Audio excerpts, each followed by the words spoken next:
시청자 여러분 안녕하십니까? 비상시국 뉴스입니다. 오늘 김문수 전 경기도지사님 나와 계십니다. 예, 반갑습니다. 지사님 안녕하세요. 네. 지사님 오늘 이제 문재인 대통령이 동경 도쿄올림픽 개막식에 대해서 불참하겠다고 이제 공식적으로 발표가 나왔는데요. 네. 어떻게 보십니까? 뭐 저는 가도 별 대접을 못 받을 것이다. 네. 그래서 지금 문재인 대통령의 우리 민족끼리 반일 반미의 그 생각을 바꾸기 전에는 어떤 외교적 성과도 거둘 수 없을 것이라고 이렇게 확실하게 보고 있습니다. 네, 알겠습니다. 한국 선수단들이 말입니다. 대통령이 와서 그래도 좀 격려해 주는 걸 바랄 텐데 섭섭해하지 않을까요? 뭐 선수단의 그 섭섭함은 말할 것도 없고 네, 지금 제1교포들도 그렇죠. 60만이 넘는데 네. 못 견디겠다. 네, 이 일본 사람들이 한국 사람을 정상적인 이 세계 시민으로 인정을 안 하고 있다. 한국이라면 무조건 일본을 싫어하고 심지어는 중국 공산당보다 싫어하지 않습니까? 그렇죠. 한국 사람 여론조사하면 김정은이보다도 오히려 지금 더 이 스가를 싫어한다, 아베를 싫어한다 이렇게 돼 있지 않습니까? 네, 네, 그러니까 인공기보다도 우길기를 더 싫어하고 이런 나라가 전 세계에 없지 않습니까? 네, 네. 그래서 너무 이 과거의 식민지 시대 때 묶여가지고 한 발도 앞으로 못 나가는 대한민국을 이해를 못하고 있죠. 그래서 우리 제1교포들이 거기서 일본에서 살아야 되는데 이 살아가시는 제1교포들 너무너무 힘들고 고통스럽다. 야, 장사도 해먹기도 어렵고 네, 한인국인들에 대한 일본 사람들의 거부 반응이 너무나 강해져 있어서 아마 생활 자체가 힘들 것으로 듣고 있습니다. 알겠습니다. 이제 북한 문제인데요. 이 갓근 이론이라는 게 지사님 알고 계시지 않습니까? 네. 이제 미국과 일본, 한국이 이제 미국과 일본과의 그 동맹 관계가 마치 가시 끈이 하나가 없으면 쓸 수 없듯이 네. 그것이 병존, 네. 공존해야 되는 그런 관계인데 네. 북한으로 봐서는 이제 뭐 미국과의 관계는 어쩔 수 없다 할지라도 한미 관계는 어쩔 수 없다 할지라도 한일 관계가 악화되면은 북한으로서는 정말 바라던 일이고 고소해야 하는 일이다 이런 뭐 분석들이 있지 않습니까? 네. 그래서 북한은 이번에 문재인 대통령의 한일 그러니까 일본 그 올림픽 개막식 불참 어떻게 볼 것 같습니까? 북한에서는 지금 기본적으로 이 사람들이 문재인을 통해 가지고 네, 어떻게 하든지 간에 반미 반일을 하는 점도 있지만은 실제로 북한의 사정이 어렵기 때문에 네, 일정하게 한미일 관계가 잘 돼서 북한에도 도움을 주는 쪽을 제일 원할 거고요. 그러나 지금 현재 그거는 기본적으로 안 되고 있기 때문에 일단은 이번에 지금 일본에 못 가는 거 이런 것들은 현재 상태에서 그런 이 어떤 현재 시국에서 문제가 아니라 근본적인 문재인 대통령과 더불어민주당의 그 정책 사상 노선 자체가 네. 반일 반미로 되어 있습니다. 그렇기 네. 때문에 현재로서는 북한이 뭐 일희일비하고 이런 수준이 아닐 것으로 저는 보고 있습니다. 예, 그렇습니다. 알겠습니다. 네. 그런데 올림픽은 이게 이제 한일 간의 행사가 아니지 않습니까? 네. 그리고 전 세계 뭐 180개국 정도 유엔 가입국들이 다 참가하는 그런 지구촌의 행사인데 네. IOC 등 이제 국제사회는 이러한 그 한일 간의 갈등 때문에 불참하는 우리 문 대통령 그리고 우리 한국을 어떻게 볼 것 같습니까? IOC도 지금 이 스포츠를 두고 네. 이 정치적으로 뭔가 매듭을 풀어보려고 문재인 대통령이 일본 측에 제안을 했는데 일본에서는 네. 한국이라는 데는 뭐 스포츠고 정치고 외교고 역사고 영토 문제든지 대화가 안 되는 대화가 안 되는 사람.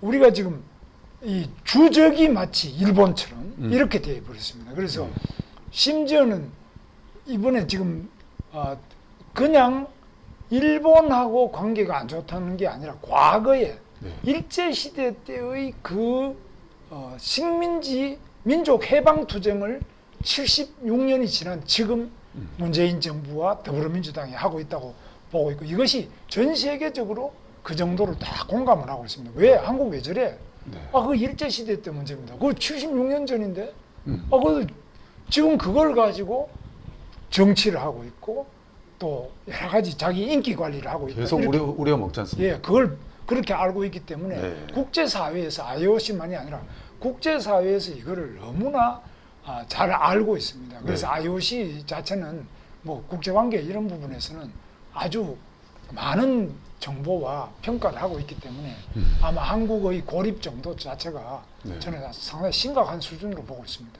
알겠습니다.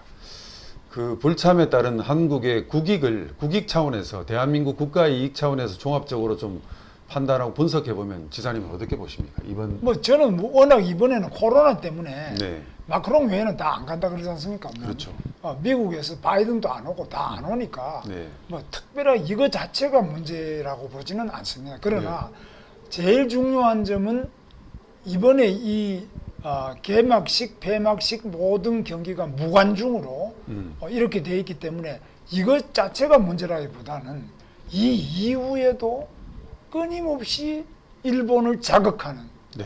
그런 뭐 위안부 동상을 꼭 세워야 되느냐, 뭐 위안부 문제를 이야기한다고 하더라도 그걸 꼭 동상을 코앞에다가 일본 대사관 앞에 세우고 집회를 하고 또 거기에 또 거들고 교과서에 싣고 뭐 이런 것 자체가 저는 너무나 이 문재인 정부가 과도하게 하기 때문에 이런 부분들을 다시 임기가 이제 얼마 안 남았으니까 네. 너무 자극적으로 일본을 계속 건드려 가지고 선제적 자극을 계속하는 것은 우리 국익에 참 안 좋다고 보고 있습니다.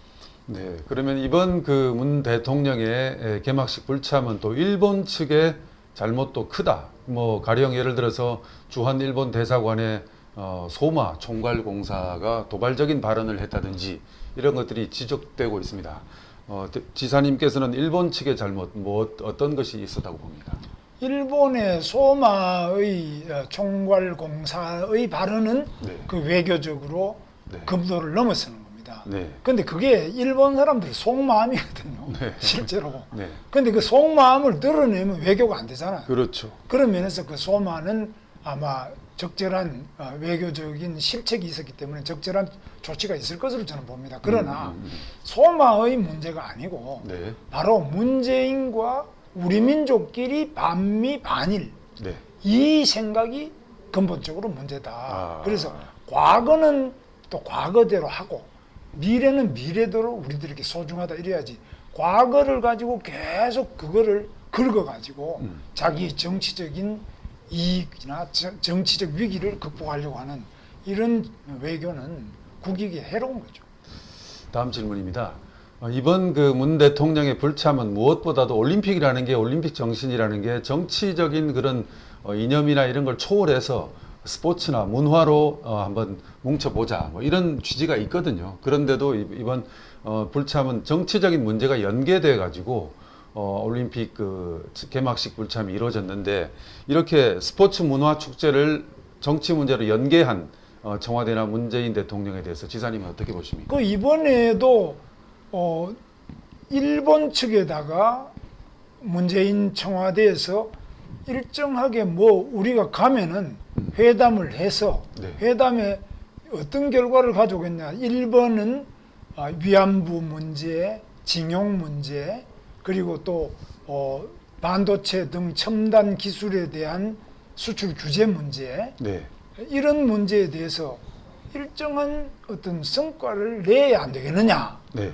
이 문재인 정부에서 그렇게 요청한 거죠. 네. 그런데 일본에서는 일본이 볼 때는 당신들이 기본적인 외교의 원칙을 지켜라. 그게 일본이다. 예를 들면 한일협정에서 다 했다. 지난번에도 다 이미 위안부 관계도 100억 이상을 돈을 다 내놨는데 그렇죠. 그거 다 그냥 그런 거를 무효화시키고 없었던 것처럼 하고 그리고 징용공 재판 이런 것도 국제적인 기본적인 그 국제적 외교 원칙 이런 거 협약의 원칙을 안 지키고 그걸 뒤집는 걸 계속하자는 그러니까 이런 상식에 벗어나고 국제적인 협약에 벗어나는 이런 국내 재판과 또 여러 가지 그런 요구를 하는 것에 대해서는 그것부터 바로 잡아라. 이러다 보니까 서로 티격태격하다 보니까 뭐 성과가 없죠. 네. 그런데 지금 그런 식으로 원칙을 벗어나는 요구를 일본에다가 계속 할 때는 일본이 그걸 받아들이질 않죠. 그리고 명백한 거는 미국과 일본이 가깝습니다. 네. 이 문재인 정부보다는 일본의 스가와 바이든이 더 가까워요. 쓰고 봐요. 이거 분명히 일본하고 미국이 더 가까워요. 네네. 과거에는 원자폭탄을 맞고 네. 서로 적국이었지만 2차 대전까지는 네. 1953년 이후에 이제 미군의 그 메가드의 점령이 끝난 다음에는 네. 그 다음에는 미국이 오히려 일본을 더 도와주고 일본하고 지금 특히 미중 패권 시대에 확실한 동맹이 미일 동맹을 기초로 해서 중국이라는 이 패권 경쟁에 나서고 있지 않습니까? 맞습니다. 그래서 이 확실한 미일 동맹에 의한 중국 패권 견제 네. 이 큰 구도에 예. 지금 한국이 어느 편에 서 있느냐? 이거 중간자 또는 조종자 역할을 한다는데 이뭐 잠꼬대죠. 안 되는 이야기 아닙니까? 예, 네. 잠꼬대입니다. 네. 알겠습니다. 이제 그 지사님, 그 이번 문재인 정권 이제 5년이 다 돼 가는데 네. 문재인 정권 출범 초기부터 지금까지의 네. 문 정권 한일 관계 좀 네. 평가해 주십시오. 한일 관계가 기본적으로 75년 전 식민지 시대 때 네. 독립 운동하듯이 네. 뭐 죽창 들고 싸우면 한일 관계가 되지 않겠느냐. 네. 착각이죠. 지금 잠 깨야죠. 잠꼬대로 하면 안 되죠. 76년 전의 과거에 죽창을 들고 네. 지금 어떻게 미래의 새로운 협력 관계 또 글로벌 리더로서 발전해 나갈 수 있겠습니까? 한국의 젊은이들에게 앞길을 가로막는 네. 과거의 무덤을 파고 있는 문재인 정부의 외교 정책이다. 그렇게 과거의 무덤을 파고 있는. 네, 알겠습니다. 그러면 이제 마지막 질문입니다. 김문수 전 지사님께서 국정의 최고 책임자가 된다면 한일 관계 어떻게 바꾸고 싶습니까? 한일 관계를 개선하지 않고는 네. 한미 관계도 정상화될 수도 없고요. 네.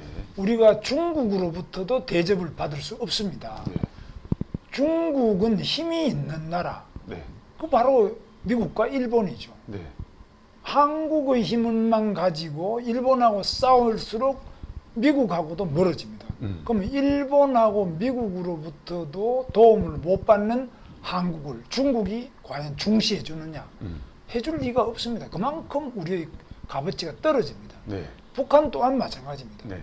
우리가 미국과 긴밀하고 일본으로부터 존중받는 이런 대한민국 정부라야지만 북한에도 필요한 지원도 해줄 수 있고 네. 또 필요한 여러 가지 외교 문제도 풀 수 있죠. 그래서 한미 동맹을 기초로 한 한일 관계의 개선 없이는 네. 세계적인 모든 외교에서 되는 것이 없다. 이렇게 네. 오늘 한미 동맹을 기초로 한 한일 관계의 개선 그리고 여러 가지 다른 나라들과의 외교 관계 개선 이것을 핵심적으로 말씀해 주셨습니다. 오늘 말씀 참 고맙습니다. 네, 감사합니다. 안녕히 계십시오.